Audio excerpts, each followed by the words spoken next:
सर्वांना जय भीम. या धम्मचर्चेमध्ये आपण अनागारिक धम्मपाल आणि बुद्धगया मुक्तीचे आंदोलन यावर थोडी चर्चा करणार आहोत. बुद्ध धम्माच्या इतिहासामध्ये आणि विशेषतः आधुनिक बुद्धिधमच्या इतिहासामध्ये अनागारिक धम्मपालांचं नाव हे शीर्षस्थानी आहे. जरी आपण बघतो आहे की आधुनिक भारतामध्ये जे रिवायवल झालेलं आहे त्यामध्ये बाबासाहेबांचं स्थान हे खूप मोठं आहे, परंतु याची जी पार्श्वभूमी जी बनवली तर त्या पार्श्वभूमी बनवण्यामध्ये, त्या बॅकग्राऊंड बनवण्यामध्ये अनागारिक धम्मपाल यांची खूप मोठी भूमिका असल्याचं आपल्याला त्यांच्या कर्तृत्वावरून आणि त्यांच्या लेखनावरून लक्षात येते. तर आपण थोडीशी चर्चा करूया की बुद्धिझमचं भारतामध्ये स्थान काय होतं आणि आधुनिक भारतामध्ये त्याची दशा काय झाली होती. तर प्राचीन काळी आपल्याला माहित आहे की भगवान बुद्धांनी धम्मचक्र प्रवर्तन केलं, सम्यक संबोधी प्राप्त केली आणि बहुजन हिताय बहुजन सुखाय त्यांनी सर्वत्र धम्माचा प्रचार केला. त्यामध्ये सर्व समाजाचे लोक तथागतांसोबत जोडले गेले, सर्व समाजातल्या सर्व स्तराचे लोक, त्याचबरोबर सर्व प्रांताचे लोक. जरी तथागतांचं कार्यक्षेत्र जे होतं, प्रत्यक्ष कार्यक्षेत्र हे जरी उत्तर भारत राहिलं तरी पण इवन तथागतांच्या जीवन काळामध्ये सुद्धा अनेक दक्षिण भारतातले, इवन महाराष्ट्रातले भिक्षू, इवन अरहंत त्यात झाले होते. त्यामध्ये बाह्य दारुचिर्य यांचं सुद्धा नाव आहे आणि जे की ठाण्यातल्या नालासोपारा येथले होते. सोपारपत्तन असं नाव म्हणून पाली साहित्यामध्ये येतं. तर सोपारपत्तनचे दारुचिर्य हे सर्वात कमी वेळात झालेले अरहंत म्हणून, अग्रशिष्य म्हणून तथागतांनी त्यांचा उल्लेख केला होता. तर असा एक ब्रॉड प्लॅटफॉर्म तथागतांच्या काळात सुद्धा धम्माचा राहिला. जिओग्राफिकली एक खूप मोठा कार्यक्षेत्र तथागतांचं राहिलं आणि या त्यांच्या कार्यकाळानंतर 500 ते 700 वर्ष धम्म परियत्ती, पटिपत्ती आणि पटिवेधन या तिन्ही स्तरावर भारतामध्ये राहिला. तर या 3 स्तरांचं आपण थोडंसं विवेचन करूया की परियत्ती, पटिपत्ती आणि पटिवेधन काय आहे. तर परियत्ती हा शब्द पर्याप्ती, किती आवश्यक आहे कुणाला, यावरून आहे. तर बुद्ध वचन याला परियत्ती म्हटल्या जाते, कुणाला किती आवश्यक आहे. ज्याप्रमाणे आपण दारुचिर्य, बाह्य दारुचिर्य यांचं तर नाव घेतलं तर आपल्या लक्षात येतं की यांना काही मिनिटच लागले होते फक्त अरहंत व्हायला. तर तेवढीच त्यांच्यासाठी पर्याप्ती आवश्यक झाली. नागसेन ज्याप्रमाणे मिलिंद प्रश्नोत्तर पुस्तक कोणी वाचलं असेल तर त्यामध्ये नागसेनांना ज्यांनी अभिधम्म शिकवला तर त्यांना आधी पहिले भंते नागसेनांना अशी शंका होती की खरोखर हे जे नवीन गुरु आहेत, मला भंते आहेत, हे खरोखर मला गहन ज्ञान देऊ शकतील की नाही. तर ज्या वेळेस त्या भंतेजींनी त्यांना गहन ज्ञान दिलं त्यावेळेस त्यांनी म्हटलं की तुम्ही जेवढं दिलं एवढं माझ्यासाठी पर्याप्त आहे. आता फक्त मला काय करायचं आहे, तर मला फक्त आता आचरण करायचं आहे, धम्माचं आचरण करायचं आहे. त्याला पटिपत्ती म्हटल्या जाते, धम्माचं आचरण. पटिपत्ती करायची आहे आणि या पटिपत्तीमध्येच ते अरहंत झालेत. भंते नागसेन अतिशय कमी वयामध्येच अरहंत झाले होते. तर हे पटिपत्ती आणि पटिवेधन त्याचं फॉलो करणं आणि फॉलो करून त्याचा पूर्ण अभ्यासक्रम पूर्ण करणं म्हणजे अरहंत अवस्था प्राप्त करणं, याला पटिवेधन म्हटलं गेलं. तर हे तिन्ही स्तरात धम्म जो होता, तथागतांचा धम्म, हा तिन्ही स्तरामध्ये तिथे राहिला. तिथे 700 वर्षापर्यंत राहिला. आणि ज्यावेळेस तृतीय संगीती झाली त्याचे कारण सुद्धा असे होते की विनयाच्या नियमाच्या पालनामध्ये शिथिलता आली होती आणि ती शिथिलता दूर करण्यासाठी मोगली पुत्र तिस्स भंतेजी होते, जे की सम्राट अशोकांचे गुरु, सम्राट अशोक यांना गुरु मानत होते. त्यांनी सल्ला दिला की तुम्हाला आता एक संगीती करूया. संगीतीमध्ये संगायन केले जाते, सोबत गायन केले जाते, ज्यामध्ये सर्व बुद्ध वचन जे आहे त्यांचं पाठ केला जातो. तर या सर्व बुद्ध वचनाचा परत याच्यामध्ये संगायन केल्या गेलं. आणि त्या संगायनानंतर सर्वात ऐतिहासिक गोष्ट ती घडली, ती म्हणजे की धम्मदूत हे वेगवेगळ्या देशांमध्ये पाठवण्यात आले. धम्मदूत सम्राट अशोकांचं साम्राज्य जे होतं ते अतिशय विस्तीर्ण होतं, परंतु त्यांना लक्षात आलं की माझे जरी आज यामध्ये सत्ता आहे, परंतु भविष्यात हे जर सत्ता नाही तर धम्म इथे टिकणार नाही, हे त्यांना कळून चुकलं होतं. त्यामुळे त्यांनी सर्व इतर देशांमध्ये सुद्धा धम्मदूत पाठवले. त्यामध्ये संघमित्रा आणि महिंद हे भिक्षू आणि भिक्षुणी, जो की बहीण भाऊ होते आणि सम्राट अशोकांचे पुत्रपुत्री होते. तर विशेष सांगायची गोष्ट यामध्ये की सम्राट अशोकांनी धम्म स्वीकारण्याच्या अगोदरच महिंद आणि संघमित्रा यांनी धम्म स्वीकारला होता. आणि ज्यावेळेस त्यांना लक्षात आलं की आणि ते स्वतः दक्षिणेला उज्जैनीला ते राहत होते, अरंत भिक्षू भिक्षुणी, तर त्यावेळेस त्यांच्या लक्षात आलं की आपल्या वडिलांनी सुद्धा धम्म स्वीकारलेला आहे. ते खुश झाले आणि त्यांनी त्यांच्या प्रचारार्थ स्वतःला सुद्धा वाहून घेतलं. आणि पहिले महिंद भिक्खू गेले भिक्खूंसोबत, आणि त्यानंतर काही दिवसांनी संघमित्रा भिक्खूंनी श्रीलंकेला गेले. तर they were the part of the third Buddhist काउन्सिलचे ते पार्ट म्हणून गेले, ज्यामध्ये की त्रिपिटक हे वेगवेगळ्या देशांमध्ये पाठवण्यात आलं होतं. सगळीकडे पाठवलं. तर त्या देशांमध्ये पाठवलं, त्यापैकी 5 साऊथ एशियन कंट्रीजनी हे त्रिपिटक जो धम्म आहे हा खऱ्या स्वरूपात ॲटलिस्ट पर्यत्ती म्हणजे जे बुद्ध वचन आहे ते सुरक्षित ठेवले. तर त्यामध्ये ते 5 देश म्हणजे श्रीलंका, थायलंड, म्यानमार, लाओस आणि कंबोडिया या ठिकाणी हे राहिले. धम्म सुरक्षित राहिला. एवढं मोठं काम सम्राट अशोकांनी केलं की त्यानंतर सम्राट अशोकांच्या संगीतीनंतर परत जी तिसरी संगीती झाली, त्यानंतर परत संगीती भारतामध्ये झाली नाही. तर त्यानंतर परत संगीती जी चौथी झाली ती श्रीलंकेमध्ये झाली. आणि या श्रीलंकेतूनच आपल्याला जे रत्न आधुनिक भारतामध्ये भेटलं. तर भारतामध्ये धम्माच्या पुनरुज्जीवन होण्याचं जे मुख्य पाया ज्यांनी रोवला ते म्हणजे अनागारिक धम्मपाल.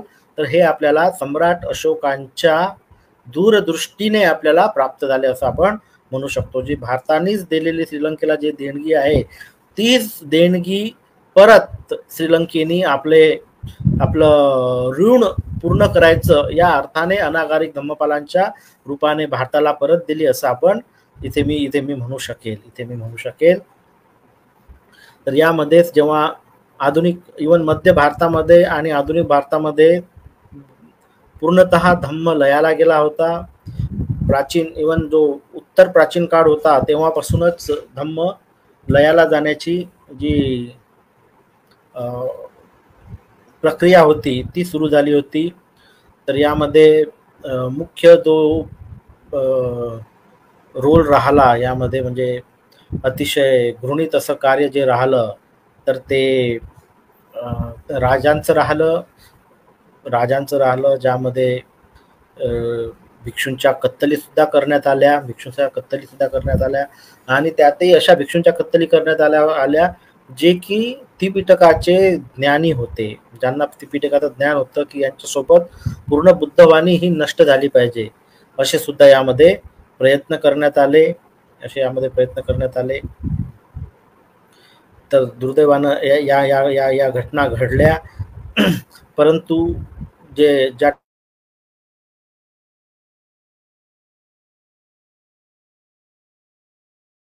दक्षिण भारतीय त्याच मार्फत आधुनिक काळामध्ये ज्या वेळेस थोडंसं दळणवळणाचं साधन वगैरे सुविधा या वाढल्या, कनेक्टिव्हिटी वाढली, त्यावेळेस लक्षात असं आलं की जो भारतातला धम्म होता, बौद्ध धम्म असं म्हणेल मी, हा पूर्णतः लयाला गेलेला आहे, पूर्णतः लयाला गेलेला आहे. इथे कोणीही भिक्षूंना दान देत नाही, त्यांना भोजनदान देत नाही किंवा त्यांचा कोणताही सन्मान करत नाही. आणि इथले जे जे स्थळ होते मुख्य, त्यामध्ये सर्वात मुख्य स्थळ मानले जाते ते म्हणजे बोधगया. तर त्या बोधगया अतिशय जीर्ण अवस्थेत तिथलं जे महाविहार होतं ते, त्याची अतिशय जीर्ण अवस्था होती आणि त्यावर महंतांचं राज्य, महंतांची सत्ता त्यावर होती. तर अनागारिक धम्मपालांना ज्यावेळेस पहिले तर त्यांनी बौद्ध धर्म स्वीकारला, म्हणजे की त्यांचे वडील जे होते ते ख्रिश्चन होते आणि आई बौद्ध होती. तर बौद्ध धम्माचा त्यांच्यावर अतिशय प्रभाव होता. तर त्यांनी धम्मप्रचाराचं कार्य आपल्या हातात घेतलं आणि ज्यावेळेस महाबोधी सोसायटी त्यांनी स्थापन केली आणि ज्यावेळेस त्यांच्या असं लक्षात आलं की इथे महाबोधी विहाराचे एवढे हाल होत आहेत आणि अशी तिथं धारणा करून ठेवलेली होती की तुम्ही विहारामध्ये जर कुणाला काही मागायचं असेल तर जावं, त्या विहारामध्ये डोळे बंद करून जावं आणि हातात एक दगड घ्यावा आणि दगड त्या विहाराच्या मधोमध असलेल्या मूर्तीला मारावा आणि जर मूर्तीला दगड लागला तर तुमच्या मनाची इच्छा पूर्ण होईल. तर अशा प्रकारे काही भ्रांती तिथे पसरवण्यात आलेल्या होत्या. तर हे सर्व ज्यावेळेस पाहून ज्यावेळेस अनागरिक धम्मपालांनी पाहिलं तर त्यावेळेस त्यांनी निश्चय केला की मला आता श्रीलंकेमध्ये काम करायचं नाही, तर माझी खरी गरज जी आहे ती भारतामध्ये आहे. आणि त्यांनी ठरवलं की मी बोधगयेला या महंतांच्या हातून मुक्ती देऊनच राहील. आणि हे देण्यासाठी मला माझं एवढं जीवन जरी नाही पुरलं तरी मला अनेक जन्म मी याच्यासाठी काम करत राहील. यावर अनेक लोकांचे वेगवेगळे व्ह्यूज असतात, परंतु त्यांचा संकल्प होता, एवढा दृढ संकल्प होता की मला हे करायचंच आहे, माझं हे काम करायचंच आहे. आणि यशस्वीपणे त्यांनी ते काम केलं सुद्धा. तर यामध्ये त्यांनी सर्व भारतातले जे मोठे राजकारणी होते त्यांची मदत घेतली. यामध्ये महात्मा गांधी होते, त्यांची सुद्धा त्यांनी मदत घेतली आणि त्यांच्याकडून त्यांनी स्टेटमेंट सुद्धा घेतलं असं की जी बोधगया आहे, बोधगयाचं जे विहार आहे ज्यावर महंतांनी कब्जा करून ठेवलेला आहे, तर तो कब्जा चुकीचा आहे आणि कोणीही हिंदू हे बौद्धांच्या पवित्र स्थळावर हक्क करू शकत नाही.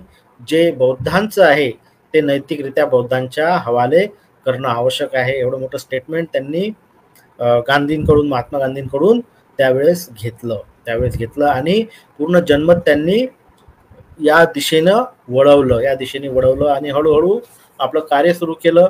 त्यामध्ये त्यांना खूप काही त्यांना सहन करावं लागलं. इवन त्यांना भारतातून जाण्याच्या सुद्धा म्हणजे काढून देण्याच्या सुद्धा बऱ्याच अशा घटनांना किंवा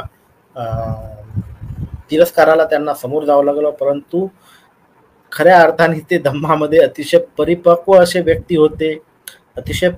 व्यक्ती होते आणि अतिशय संयमाने त्यांनी काम घेऊन जे बोधगयेचं मिशन होतं ते पूर्ण केलं, अतिशय संयमाने.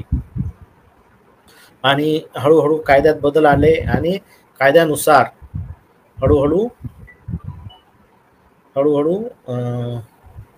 या मिशनला त्यांनी पूर्ण केलं, अनागरिक धम्मपालांनी पूर्ण केलं. तर आज जे आहे तर त्यांच्या या प्रयत्नातच फलित म्हणजे असं की त्याचा जो नवीन नियम निघाला बोधगया स्मारकाचा, त्यानुसार की त्याचा जो अध्यक्ष राहील तर तो हा बौद्धच राहील, अबौद्ध त्या बोधगयेतील विहाराचा अध्यक्ष राहू शकत नाही. तरी सुद्धा त्या कमिटीमध्ये आता सुद्धा काही महंतांची जागा आहे. तरी पण आपण म्हणू शकतो की याला बऱ्याच अंशी बोधगया मुक्तीला यश हे मिळालेलं आहे. तर धम्मपालांचं कार्य यामध्ये म्हणजे की एकंदरीतच इथे धम्म जो आहे हा याचा मुहूर्तमेढ त्यांना करायची होती. धम्माची मुहूर्तमेढ त्यांना करायची होती आणि ते जर श्रीलंकेत राहिले असते तर त्यांना श्रीलंकेत अतिशय आदराचं स्थान होतं, अतिशय आदराचं स्थान होतं. परंतु त्यांनी ते ते नाकारलं आणि स्वतः भारतात येऊन स्थायिक झाले. इथे त्यांनी अनेक मॉनेस्टरी बनवल्या, अनेक विहारांची निर्मिती केली आणि धम्माचं जे मुख्य कार्य आहे ते म्हणजे भिक्षूंद्वारे केल्या जाऊ शकतो. त्याच्यामध्ये एक भिक्षू जर नुसता चिवर घालून तो काही बोलला जरी नाही, तो दिसला तरी तो त्याच्या त्याच्या व्यवहारातून त्याच्या चिवराद्वारे धम्माचा प्रचार खूप मोठ्या प्रमाणात होतो त्याच्या चिवराद्वारे. तर ते चिवर त्यांना भारतामध्ये आणायचे होते. तर त्यासाठी त्यांनी स्वतः त्यांचं असं मत होतं की मी सुद्धा चिवर परिधान करेल, परंतु तेव्हा परिधान करेल ज्या वेळेस की इथली इथली धरती जी आहे, इथली भूमी जी आहे ही त्या योग्य राहील. आणि चिवर घातल्यानंतर त्याला खूप मर्यादा येतात. आपल्याकडे तर आपण बघतो की तेवढा चिवर घातल्यानंतरचे नियम जे आहे तेवढे स्ट्रिक्टली पाळले जात नाही, परंतु श्रीलंकेमध्ये अतिशय काटेकोरपणे विनयाचे नियम जे आहेत ते अतिशय काटेकोरपणे पाळल्या जातात. आणि त्यांना इथे लक्षात आलं की इथे ते नियम ते पाळू शकणार नाहीत, ते विनय ते पाळू शकणार नाहीत. आणि त्यामुळे त्यांनी केवळ अनागारिकाची दीक्षा घेतली. शेवटी तर त्यांनी पूर्णतः भिक्षूची दीक्षा घेतली, परंतु ज्यांचं जे मुख्य धावपळीचं काम होतं त्यामध्ये त्यांनी अनागारिकाची दीक्षा घेतली. अनागारिक ही ती पोझिशन आहे जो की गृहस्थ सुद्धा नाही आणि एक भिक्षू सुद्धा नाही, या मधातली त्यांनी पोझिशन स्वतःसाठी स्वीकारली आणि अहोरात्र प्रयत्न केले. तर यामध्ये त्यांनी वेगवेगळे विहार तिथे उत्पन्न केले आणि भारतामध्ये हे मिळणं तर खूप कठीण होते, भिक्षू मिळणं कठीण होते.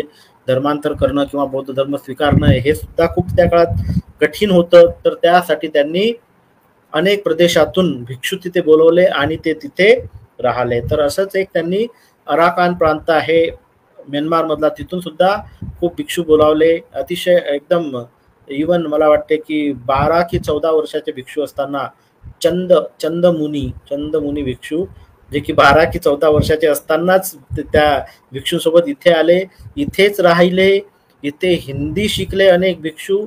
आणि याच भिक्षूंपैकी सर्वात ज्येष्ठ ज्यावेळेस भिक्षू होते, ज्यावेळेस बाबासाहेबांना धम्मदीक्षा घ्यायची होती नागपूरला, तर त्यांनी याच भिक्षूंपैकी एकांची निवड केली. ते म्हणजे अराकान प्रांत, म्यानमार मधले अराकान प्रांतातून आलेले भिक्षू चंदमुनी. जनरली त्या काळात आपल्याला हे पाली उच्चार माहीत नव्हते 1956 मध्ये. तर बऱ्याच वेळा चंद्रमणी असं त्यांचं नाव आपण घेतलं जातो, परंतु त्यांचं नाव जे होतं चंदमुनी असं त्यांचं नाव होतं. आणि बऱ्याच ठिकाणी असं समजलं जाते की ते श्रीलंकेतले होते, तर चंदमुनी श्रीलंकेतले नव्हते, ते म्यानमारमधील अराकान प्रांतातले होते. तर त्यांच्या हस्ते डॉक्टर बाबासाहेब आंबेडकरांनी 1956 मध्ये दीक्षा घेतली. तर हे जे दीक्षा घेतली तर याची पार्श्वभूमी जी होती ती अनागारिक धम्मपालाने तयार केली. जी महाबोधी सोसायटी जी कोलंबो येथे स्थापन झाली होती, तर अनागारिक धम्मपालाने ठरवलं की ही कोलंबोमध्ये असून हिचा फायदा नाही, तर ही भारतामध्ये येणं आवश्यक आहे. तर त्यामुळे ती कोलंबोवरून कलकत्त्याला हलवण्यात आली आणि तिथून अनेक पुस्तकं छापणं, पुस्तकांची निर्मिती करणं या गोष्टी तिथून सुरू झाल्या. भिक्षूंसाठी निवासस्थान, भिक्षूंसाठी विहार आणि जवळपास त्यानंतर 8 ठिकाणी महाबोधी सोसायटीच्या शाखा निघाल्या. त्यामध्ये दिल्लीला, सारनाथला, बँगलोरला, अशा बऱ्याच ठिकाणी, मला वाटते पटण्याला सुद्धा अशा ठिकाणी महाबोधी सोसायटीच्या शाखा निघाल्या. तिथे महाबोधीचे विहार तयार झाले आणि इथे भिक्षूंचं ट्रेनिंग सुरू झालं. कारण की धम्माच्या प्रचारामध्ये भिक्षूंचं खूप मोठं योगदान राहते. गृहस्थाला लिमिटेशन राहतात, कारण की कोणत्याही गृहस्थाची पहिली जबाबदारी हे त्याचं घर राहते, परंतु भिक्षूची जबाबदारी जी आहे तर हा पहिले समाज राहतो, धम्म राहतो है ना. अनागारिक धम्मपाल नेहमी म्हणत की भिक्षू हे कधी आपलं पोट भरण्यासाठी जेवतात, जे खातात, ते प्रत्येक त्यांचा घेतलेला घास जो आहे तो धम्मासाठी राहतो. ते ते शरीरातली जी काही ऊर्जा आहे ती धम्मासाठी राहते. तर यासाठी जे भारतामध्ये आपण विहार आणि भिक्षू पाहतो आहोत, तर या भिक्षू बनवण्याचं काम, हे खूप मोठं काम अनागरिक धम्मपालांनी बाबासाहेबांच्या अगोदर करून ठेवलं, ज्याचा खूप फायदा हा बाबासाहेबांच्या चळवळीला झाला. पुढं पुढं चळवळीला झाला. आणखी दुसरी गोष्ट की अनागरिक धम्मपालांनी बरेच त्या काळचे प्रस्थापित हिंदू किंवा इतर समाजातील नेते होते, तर यांच्याशी खूप सौहार्दता ठेवली. आणि त्यामधलेच एक म्हणजे की स्वामी विवेकानंद. तर हा एक रिसर्चचा सब्जेक्ट विषय आहे. म्हणजे जेवढं मला भेटलेलं आहे साहित्य, साहित्य तर धनराज गहाट यांच्याकडून मला, त्यांच्या पुस्तकातून मला असं समजलं की, आणि इतरही सोर्सेस मधून समजलं की जी शिकागोमध्ये परिषद झाली होती, सर्वधर्म परिषद झाली होती शिकागो, तर यामधील परिषदेमध्ये स्वतःच्या वेळेतून अनागरिक धम्मपालांनी स्वामी विवेकानंदांना वेळ दिला होता. आणि आता यामध्ये आणखी रिसर्च होणं आवश्यक आहे. विवेकानंदांना खूप कमी लाईफ मिळालं, तर खरोखर त्यांचे गुरु कोण होते? तर कदाचित त्यांचे गुरु अनागरिक धम्मपाल तर नव्हते. आणि त्यांचं लाईफ एवढं कमी का राहिलं, एवढा तेजस्वी माणूस?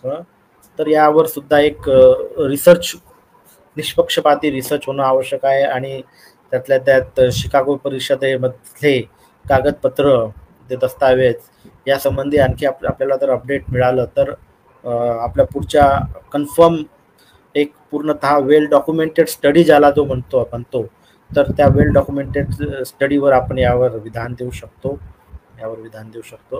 तर अशा प्रकारे भारतामध्ये धम्माची पुनर्स्थापना करण्याचे जे प्लॅटफॉर्म आहे, बाबासाहेबांची जी धम्मक्रांती आहे, तर धम्मक्रांतीला पोषक वातावरण जे तयार केलेलं आहे ते अनागरिक धम्मपालांनी केलेलं आहे.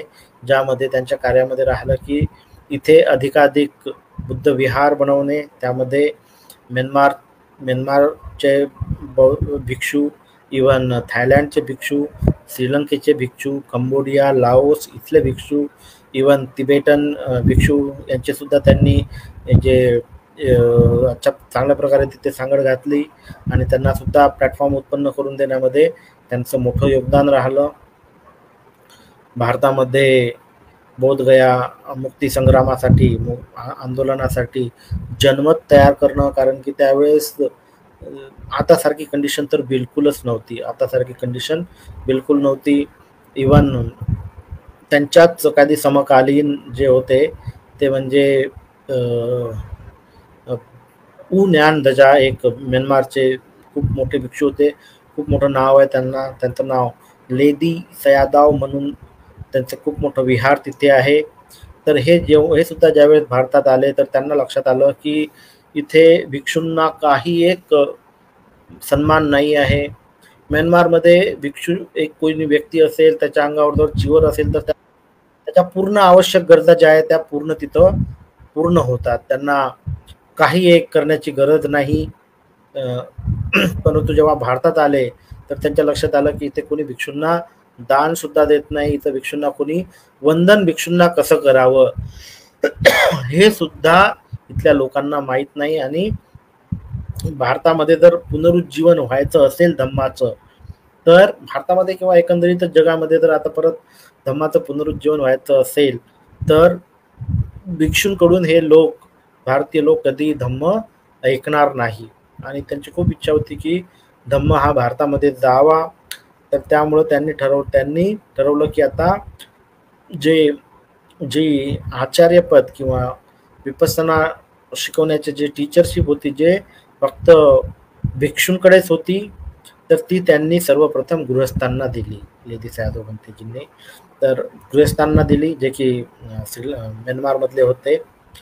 तर त्यांनी गृहस्थाला दिली आणि तिथून त्यांनी गृहस्थांच्या आचार्याची परंपरा सुरू केली. तर ज्या आचार्य शृंखलेमध्ये पहिले सयाताजी होते, एक पहिले गृहस्थ आचार्य लेदी सयादोनी त्यांना आचार्य बनवलं, तर ते अनागामी सयाताजी म्हणून त्यात म्यानमारमध्ये ते प्रसिद्ध होते. तर त्यांच्याकडूनच धम्म किंवा विपश्यना शिकले ते म्हणजे सयाजी उबाखीन, जे की स्वतंत्र ते मोठे ऑफिसर होते आणि स्वतंत्र म्यानमारचे ते पहिले CAG होते, कॉम्प्ट्रोलर अँड ऑडिटर जनरल ते होते. तर ते सुद्धा त्यांचे शिष्य बनले आणि त्यांनी प्रथम त्यांनी एक विपश्यना केंद्र इथे सुरू केलं, रंगूनमध्ये सुरू केलं, कॅपिटलमध्ये सुरू केलं, ज्याच्यामध्ये की पुढे सत्यनारायणजी गोयनका यांनी शिबिर केलं 1952 मध्ये आणि हळूहळू ते विपश्यनेमध्ये परिपक्व त्यांना सयाजी उबाखिन यांनी आणि भारतामध्ये येताना त्यांना आचार्यपद देऊन भारतामध्ये त्यांना पाठवलं आणि त्यांनी सुद्धा सत्यनारायणजी गोयनका गुरुजींनी भारतामध्ये खूप मोठं धम्मप्रचाराचं कार्य केलेलं आहे. तर त्यासाठी सुद्धा जो प्लॅटफॉर्म बनला, तर यामध्ये सुद्धा अनागरिक धम्मपालांचं खूप मोठं काम राहिलं. तर अनागरिक धम्मपालांच्या जयंतीनिमित्त आयोजित या कार्यक्रमामध्ये सर्व धम्म बांधवांना मी एवढीच विनंती करू शकेल की धम्माच्या पुनरुज्जीवनामध्ये अनागरिक धम्मपाल यांचा खूप मोलाचा वाटा आहे. तर त्यांच्याप्रती सन्मान असणं हे म्हणजे आपल्याला जो धम्म मिळाला याच्याप्रती ऋणी राहणं आहे. ज्याप्रमाणे तथागत म्हणतात की 2 प्रकारचे व्यक्ती यामध्ये खूप दुर्लभ आहेत. त्यामध्ये एक आहे की जे कृतज्ञता बाळगतात ते खूप दुर्लभ व्यक्ती असतात, आणि जे कृतज्ञता बाळगतात, कतय्यू त्यांना म्हटलं, तर ते धम्मामध्ये खूप प्रगती करतात, ते कधी मागे राहत नाही. तर आपल्याला हे धम्म मिशन जे पुढं न्यायचं आहे, तर याच्यामध्ये आपल्याला अनागरिक धम्मपाल यांच्याप्रती कृतज्ञता असणं खूप खूप आवश्यक आहे. आणि जेवढी आपण कृतज्ञता व्यक्त करू तेवढे आपलं जे धम्म कार्य आहे, धम्माचं मिशन आहे, बाबासाहेबांचं जे स्वप्न आहे पूर्ण मी भारत बौद्धमय करीन, तर हा भारत बौद्धमय होतो आहे आणि पॉझिटिव्हली होतो आहे.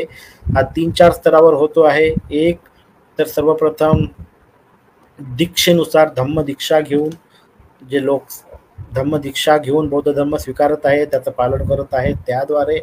आणि दुसरं म्हणजे की ते धम्म दीक्षा न घेता सरळ प्रज्ञेचा अभ्यास करत आहेत. जरी आपण त्यांना जे विपश्यना करत आहे असं आपण म्हणू, की जरी आपल्याला वाटत असेल की ते बाहेरून बौद्ध नाही आहेत, परंतु धम्म कुणी आचरला, जो त्रिशरणागत झाला त्यांनी धम्माचा स्वीकार केला. ज्याने त्रिशरण घेतलं, बुद्ध शरण स्वीकार केली, धम्माची शरण स्वीकार केली, संघाची शरण स्वीकार केली, ज्यांनी पंचशीलाचं ग्रहण केलं, ते पालन केलं, त्यानंतर ज्यांनी सम्यक समाधीचा अभ्यास केला आणि प्रज्ञेची निर्मिती केली स्वतःच्या मध्ये, तो खऱ्या अर्थानं धम्मवान झाला, खऱ्या अर्थानं बुद्धाचा अनुयायी झाला. जरी तो वरून व्यक्ती आपल्याला दिसत असेल की मुस्लिम आहे किंवा हिंदू आहे किंवा ख्रिश्चन आहे, परंतु या गोष्टी जरी तो करत असेल तरी तो मला वाटतं की बुद्धाच्या मार्गावर तो स्वतःची प्रगती करत आहे. आणि या धम्म प्रचारामध्ये स्वतःमध्ये धम्म जागवण्यामध्ये, तसेच बाहेर धम्माच्या प्रचारामध्ये त्याचा नक्कीच अशा व्यक्तीचा किंवा अशा व्यक्तींच्या समुदायाचा मोठा हात असेल. तर अशा प्रकारे विविध अंगांनी विपස්සनेद्वारे, त्याचप्रमाणे प्रत्यक्ष बौद्ध धम्माचे धम्म ॲज अ रिलिजन म्हणून स्वीकारून जी काही मोठी क्रांती भारतामध्ये होत आहे, तर या क्रांतीचे पाळेमुळे, या क्रांतीसाठी जी पार्श्वभूमी तयार केलेली आहे, तर त्यामध्ये खरोखर अनागरिक धम्मपाल आणि त्यांची महाबोधी सोसायटी आणि त्यांचं जे आंदोलन राहिलं बोधगया मुक्तीचं, हे तर एक आंदोलन राहिलं, त्यामध्ये फक्त बोधगयाचीच मुक्ती एवढंच छोटं त्यांचं नव्हतं, तर त्यामधून त्यांना इथे धम्म पुनर्स्थापित करण्याचा जो त्यांचा स्वप्न होतं, जे की धम्म मिशन होतं, तर त्यामध्ये पुढं बाबासाहेबांनी ते पूर्ण केलं. आणि त्याच पुढची स्टेप, त्यामध्येच एक पुढची स्टेप मी असं म्हणू शकेल की पटिपत्ती, ज्यामध्ये परियत्ती म्हटल्या जाते, पटिपत्ती म्हटल्या जाते. तर ही स्टेप पुढं घेण्यामध्ये, पाऊल उचलण्यामध्ये एस एन गोयंका आणि विपश्यना हे चळवळीचं सुद्धा मोलाचं योगदान राहिलं. तर अनागारिक धम्मपालांच्या जयंतीनिमित्त या छोट्याशा एका चर्चेमधून मी परत अनागारिक धम्मपालांना अभिवादन करतो आणि केवळ एक इंटलेक्च्युअल, एक बौद्धिक व्यक्ती, त्यांचं खूप मोठं लिखाण सुद्धा राहिलेलं आहे. आणि पुणे विद्यापीठ तर अनागारिक धम्मपालांचा जन्मदिन हा पाली दिवस म्हणून साजरा इथे पुणे विद्यापीठामध्ये केला जातो. तसेच पूर्ण भारतभर नव्हे तर विश्वभर अनागारिक धम्मपालांचं जयंती मोठ्या उत्सवात साजरी केली जाते. आणि शेवटी अनागारिक धम्मपालांनी ही पूर्णतः भिक्खू प्रवर्जा घेऊन स्वतः देवमित्र असं नाव धारण करून भिक्षू प्रवर्जा सुद्धा घेतली होती. शेवटी त्यांनी मिशन, ज्याप्रमाणे बाबासाहेबांनी एकदम शेवटी बौद्ध धम्म स्वीकार केला आणि एक मुक्त मानव म्हणून त्यांनी शेवटचा श्वास घेतला, त्याचप्रमाणे अनागारिक धम्मपालांनी सुद्धा अतिशय शेवटी भिक्षू दीक्षा घेऊन शेवटचा श्वास घेतला आणि त्यांचं मिशन हे आता सुद्धा सुरू आहे. आणि प्रत्येक प्रबुद्ध नागरिकाने या मिशनमध्ये, त्यांच्या धम्मप्रचारामध्ये योगदान द्यावं आणि संघासाठी जिथे भिक्षू संघासाठी आपण जे कोणी गृहस्थ असतील, गृहिणी असतील, तर यांनी दान देण्यासाठी किंवा त्यांचा आदर सत्कार करण्यासाठी आपण कोणतीही कसर सोडू नये आणि कोणतीही आलेली छोटी संधी सुद्धा भिक्षू संघांना दान देण्यासाठी किंवा आदर दाखवण्यासाठी कधीही सोडू नये. त्या संधीचा खूप मोठा लाभ घ्यावा, कारण की भिक्षूंना केलेली वंदना ही भिक्खू संघ जो आहे, संघाचे प्रमुख कोण आहेत, तर ते स्वतः तथागत सम्यक संबुद्ध आहेत. तर ही वंदना जी आहे, वंदन आहे, तर हे तथागत सम्यक संबुद्धांना वंदन जातं, चिवराला केलेलं वंदन. तर या वंदनाचा कुणीही जो काही संधी मिळते या वंदनाची, ती कधीही न सोडता भिक्खूंप्रती अतिशय आदरयुक्त वर्तन जिथे आपल्याला करता येईल, भंतेजी दिसल्यावर तिथे आपण करावं. आणि बाबासाहेबांचं मिशन भारतीय धम्म बौद्धमय करण्याचं मिशन हे पुढे चालावं. कारण की धम्म अशी गोष्ट आहे की यामध्ये आपण थोडी जरी आपण जे काही दान देतो तर त्याचं खूप फळ येतं. या थोडा जरी अभ्यास करतो तरी याचं खूप एवढं फळ देतो. तर मला सुद्धा बौद्ध धर्मामध्ये ज्यावेळेस इंटरेस्ट वाचला तर त्यावेळेस मी पुस्तकं वाचायला लागलो.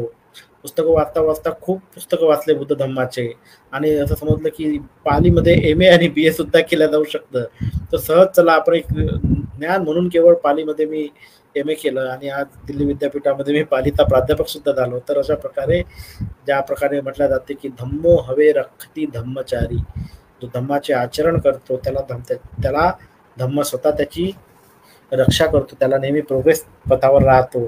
तर हा प्रोग्रेस पथ सर्वांनी पालन करावा.